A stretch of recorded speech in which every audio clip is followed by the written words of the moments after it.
But joining us now on the line to provide commentary on South Africa's budget is Carmen Altenkirch. She's a director at Sovereigns at Fitch Ratings, for Sovereigns at Fitch Ratings rather.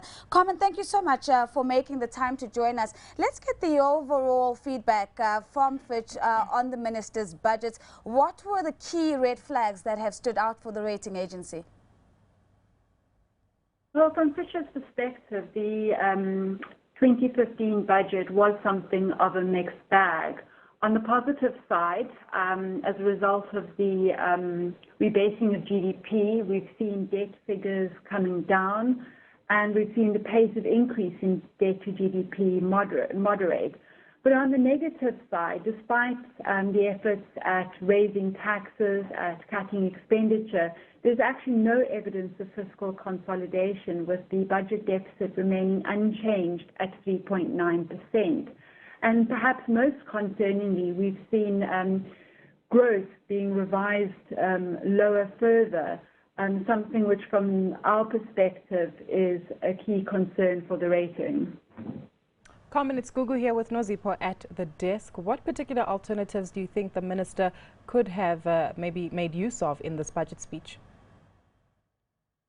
Well, to be honest, the minister really does face a very difficult task in terms of balancing the need to continue spending on priority areas such as infrastructure and education, and also consolidate the budget deficit. One only needs to look, for example, at efforts to raise revenue, where in our view it was slightly below target at 8 billion against a two-year target of 27 billion.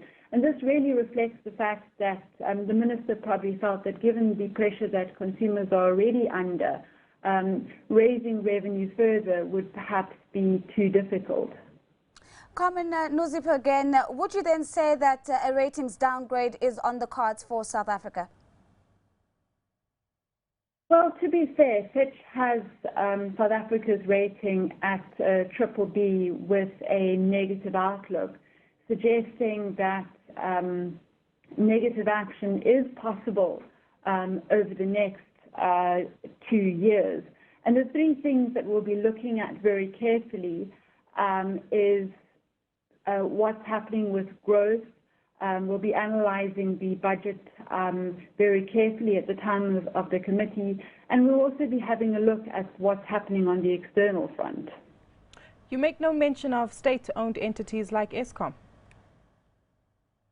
Well, certainly one of the key factors that we were watching for in the budget was further detail on the government's plan to raise the 23 billion rand that Eskom requires. We would have perhaps liked to see some detail of precisely what assets were going to be sold. However, the minister did mention that the first tranche of the 23 billion rand would be forthcoming for Eskom in June, which is certainly encouraging. Carmen, how important is the upcoming public sector wage negotiations? Understanding that an allocation of 6.6% increase has been made for in the budget, and then putting that against the history that we've seen in terms of the double-digit increases that unions usually demand in the South African labour context. Are you watching this with a keen eye? We are indeed watching that with a very, very keen eye. In fact, South Africa's public spending on public sector wages is second only to Argentina in emerging market countries.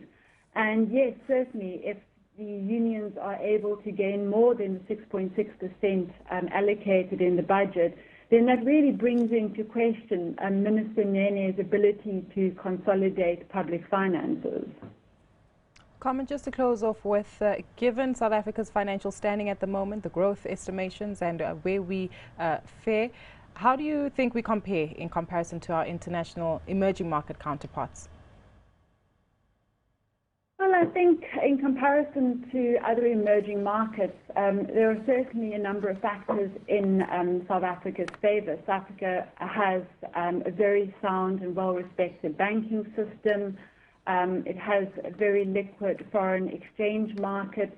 South Africa, unlike a lot of emerging markets, isn't dependent on Eurobonds in order to fund its budget deficit. It can largely fund it out of a very liquid domestic bond market.